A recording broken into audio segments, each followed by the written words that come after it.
Tanyakan Jokowi itu, ada nggak nenek moyangnya tertumpah darahnya untuk republik ini? Jangankan ancaman penjara, Joko Widodo, ya, ancaman nyawa pun saya hadapi. Jadi kalau saya harus minta maaf, menarik semua, betapa hinanya Rismon Hasilon Sianipar itu. Lebih baik mati. Selamat sore Pak Rismon. Terkait kedatangan hari ini ke rumah Pak Jokowi, penegasan kembali berarti kedatangan ke sini untuk minta maaf ke Pak Jokowi atau sekedar? Ya tentu, ya. Saya pun minta maaf kepada publik, gitu loh. Apalagi kepada pihak terkait seperti Bapak Joko Widodo.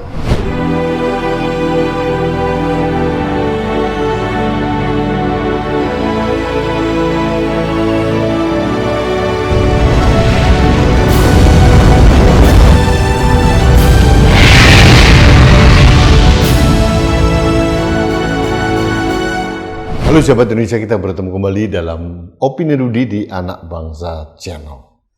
Sahabat Indonesia, apa berita yang bisa mengalahkan perang di Timur Tengah antara Israel, Amerika dengan Iran, maupun berita hebohnya Indonesia karena harga minyak yang membumbung tinggi sehingga defisit APBN kita terancam sangat serius. Apa berita yang bisa mengalahkan kedua berita hebat tadi? Ternyata algoritma di media sosial saya itu lebih menunjukkan yang mengalahkan dua berita tadi adalah Rismon Hasilon Sianipar minta maaf kepada Jokowi, mengajukan restoratif justice dalam perkara tuduhan penyemaran nama baik terkait dengan ijazah Jokowi. Ini berita yang sangat mengagetkan, yang membuat saya bingung. Nah, sebelumnya saya akan mengajak Anda mengikuti apa yang dikatakan Rismon berikut ini. Jawaban itu kan jawaban yang harusnya dijawab dengan metodologi, bukan secara narasi bahwa itu palsu, itu asli. Oh, ini punya saya, Pak. Secara metodologi, ya, itu harus dijawab dan itu harus objektif. Artinya dari Bang Rismon sendiri seperti apa? Ya, itu temuan saya, baru saya. Tidak ada kejanggalan terhadap manipulasi digital yang saya simpulkan pada buku Jokowi White Paper. Artinya apa? Keasliannya terjaga, dan itu bahkan melukai saya sebagai peneliti juga. Tetapi truth sometimes hurts. Kebenaran itu kadang-kadang menyakitkan. Itulah yang saya ungkapkan kepada penyidik maupun kepada Direktur Reskrimum, bukan karena ketakutan, tetapi karena pengujian yang bisa dipertanggungjawabkan. Dan bagi siapapun, baik Pak Roy misalnya dan lainnya yang saya pandang sebagai sahabat saya, itu bisa saya demonstrasikan kepada beliau baik secara privat maupun secara publik. Semua harus kita pertanggungjawabkan tanpa harus ada narasi harusnya ada menjadi kita katakan tidak ada, harusnya konsisten menjadi tidak konsisten. Nah, penelitian yang panjang ini, yang berkelanjutan, yang harusnya ongoing, itu harus secara jelas kita nyatakan secara objektif. Penegasan kembali berarti kedatangan ke sini untuk minta maaf ke Pak Jokowi atau sekedar? Ya tentu, ya. Saya pun minta maaf kepada publik, gitu loh. Apalagi kepada pihak terkait seperti Bapak Joko Widodo. Itulah pertanggungjawaban seorang peneliti yang harus independen, yang siap dicerca, dihina dengan narasi-narasi sesuka mereka. Meskipun narasi mereka tidak bisa dipertanggungjawabkan secara ilmiah, seperti saya menyajikan buku Jokowi White Paper yang saya tantang secara terbuka untuk dikoreksi dan dibentuk dalam buku juga. Karena hal itu tidak dilakukan oleh orang lain dan kebetulan saya melanjutkan penelitian saya, maka saya bertanggung jawab untuk menuliskan itu kembali. Itu mau ditarik atau gimana bukunya? Bukan ditarik, metodologinya itu adalah metodologi yang umum, yang default, ya, dalam buku Jokowi White Paper sebagai kasus untuk mendeteksi keotentikan atau ada tidaknya manipulasi digital dalam sebuah dokumen digital. Metodologinya itu confirm, ya, saya nyatakan confirm, dan itu bisa menjadi kasus pembelajaran di departemen-departemen, kuliah-kuliah. Tetapi dalam penelitian itu bukan hanya metodologi yang tepat. Apa itu? Objeknya. Objeknya itu harus memenuhi kaidah. Nah, karena objeknya terbatas, yang mengalami operasi-operasi yang dinamakan geometri. Geometri itu artinya pergeseran dan rotasi maupun posisi pencahayaan seperti yang diupload oleh Dian Sandi Utama, maka ya, kesalahan fatal yang saya lakukan adalah tidak melibatkan operasi-operasi atau variabel geometri untuk mendapatkan kesimpulan. Indonesia itu alasan yang dikemukakan Rismond. Alasan pembenar sebagai saintifik, ada kesalahan yang harus diakui dan sebagainya dan sebagainya. Intinya Rismond minta maaf. Intinya Rismond mundur dari barisan trio RRT. Ini bagi saya parameter yang sangat jelas ambruknya kredibilitas akademik dari trio RRT. Orang akan mempertanyakan kembali. Karena begini, menurut saya kehadiran Rismond Sianipar itu merupakan game changer dari masalah ijazah palsu ini. Tuduhan ijazah palsu ini kan sudah mulai lama digaungkan bertahun-tahun yang lalu, kemudian ada vonis terhadap Bambang Tri dan Gus Nur, dan kemudian ini kan seolah-olah hanya digaungkan oleh satu kelompok saja yang terlalu ke kanan begitu.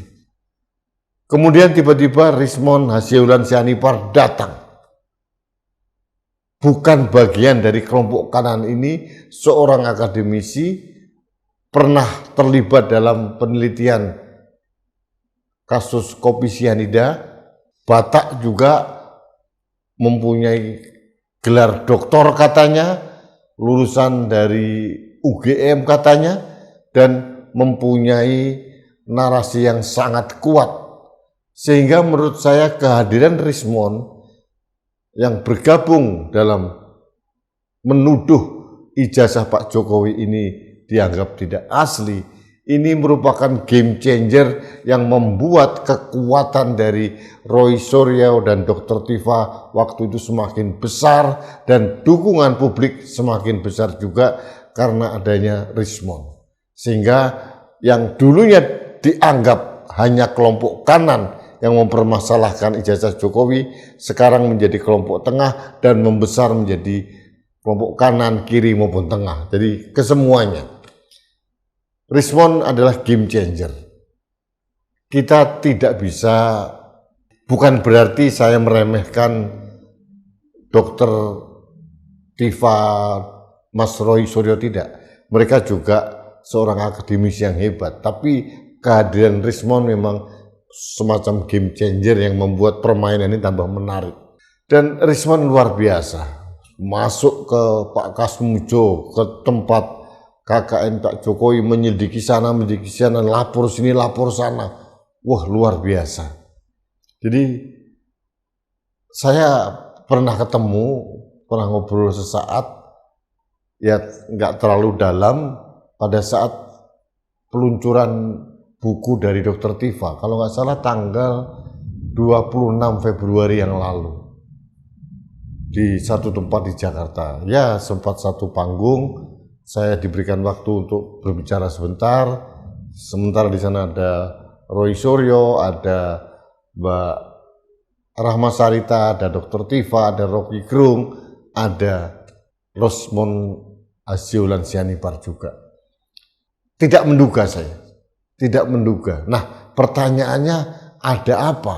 Mengapa seorang Rismond Sianipar tiba-tiba membuat pengakuan dan mengajukan restoratif justice ke Polda Metro Jaya? Ini pasti ada sesuatu. Saya melihat, kalau kita melihat semualah, ada pelaporan terhadap Rismond, terkait dengan keabsahan ijazah S2, S3-nya dia dari Jepang. Dilaporkan ke Polda Metro Jaya dan ini kelihatannya mulai awal Rismond mulai goyah. Pertanyaannya apakah Rismond mempunyai ijazah sah atau tidak, saya tidak tahu.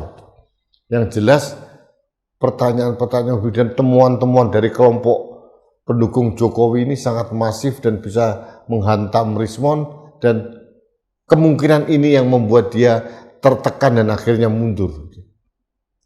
Saya tidak tahu ada faktor apa lagi, tapi yang jelas ada tekanan yang kuat dan ini menyangkut kredibilitas personal dari seorang Rismond Sianipar.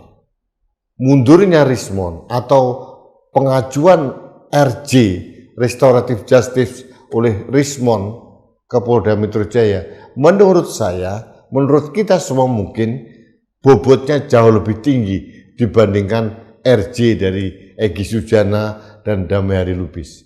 Kenapa? Kalau mereka memang sudah jelas, warnanya sudah jelas, karakternya sudah dibaca, rekam jejaknya sudah dibaca dari dulu.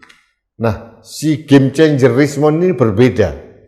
Apalagi sudah dibela, ada pembelaan dari budayawan, ada sahabat saya juga Muhammad Sobari, ada dari Rocky Gerung, dibela macam-macam. Akademisi ini tidak boleh dikriminalisasi. Saya termasuk yang membela itu. Penelitian, riset tidak boleh dikriminalisasi. Tapi ternyata ada permainan yang berbeda. Nah, pertanyaannya, mengapa Rismond mundur kalau dia benar, kalau dia mempunyai ijazah yang benar misalkan dari Yamaguchi, dari Jepang misalkan, atau apa, pasti dia tidak akan mempan ditekan oleh siapapun. Nah, pertanyaannya pada saat dia mundur, nah ini pertanyaan publik. Saya tidak perlu tahu, kita tidak perlu peduli dengan permasalahan Rismond seperti apa, cuma sebagai penonton sangat saya sayangkan karena permainannya jadi tidak terlalu menarik. Begitu ada si game changer Rismond ini menarik jadinya. Nah, ini tinggal sekarang Mas Refli Harun, Pak Peter Celestinus, kemudian para advokat yang lain bagaimana melindungi agar Roy Suryo dan Dr. Tifa ini tetap kekeh. Juga di klaster 1 ada Pak Rustam Effendi, ada Bu Kurnia, ini tetap jalan, tetap terlindungi, ada Pak Riza Fadilah. Jangan mereteli satu persatu. Saya melihat bala RRT atau kelompok yang satu pihak yang melawan kelompok Pak Jokowi ini satu-satu sudah mulai agak rontok. Dimulai Egy Sujana, kemudian ada Damai Hari Lubis, kemudian ada badai besar Rismond. Mudah-mudahan tidak ditambah lagi dan Anda tetap solid. Saya berharap, berdoa, Mas Refli Harun tetap kekeh mendukung, membela Roy Suryo dan Dr. Tifa. Tidak ada badai baru. Nah, di sisi lain, saya harus mengatakan cerdiknya kelompok Pak Jokowi memecah belah kelompok sebelah ini. Dipecah belah, dicacah-cacah oleh Pak Jokowi. Sukses besar. Saya yakin ada strategi di sana, ada logistik yang tidak terukur, ada orang-orang yang bisa masuk ke sana kemari, ada tekanan dari penguasa mungkin, ada tokoh besar yang bisa menekan Rismond. Nah, akhirnya terjadi. Tapi apapun terjadi, skornya sekarang yang kemarin Egy Sujana, Damai Hari Lubis, RJ itulah 1-0 untuk Pak Jokowi, sekarang skornya tambah 2-0 untuk Pak Jokowi. Masalah hasil sidang KIP maupun Citizen Law Suite tidak saya hitung karena bagi saya ini kok ngeladrah kemana-mana, tidak fokus pada pokok materi perkaranya, yaitu tentang ijazah palsu. Jadi bagi saya ya sudahlah, ini keprihatinan kita, permainannya agak pincang sedikit, ya kita biarkan Pak Jokowi dan timnya berbahagia, bergembira, tapi saya merasa rakyat harus tetap mendukung Roy Suryo dan Dr. Tifa untuk berjuang. Asal jangan mudah patah seperti Rismon Sianipar.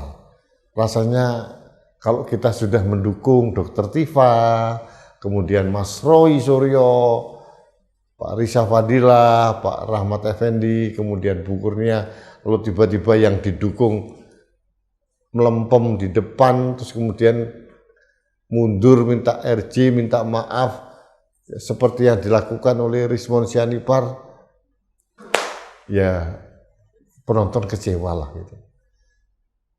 Tapi harus kita akui, ini kecerdikan dari kelompok Jokowi untuk memecah belah kubu Roy Suryo CS. Mudah-mudahan tidak membuat kubu Roy Suryo CS mundur atau patah arang, tapi sebaliknya justru semakin solid, semakin berjuang, meskipun dengan amunisi yang berkurang karena tidak adanya game changer Rismon Sianipar.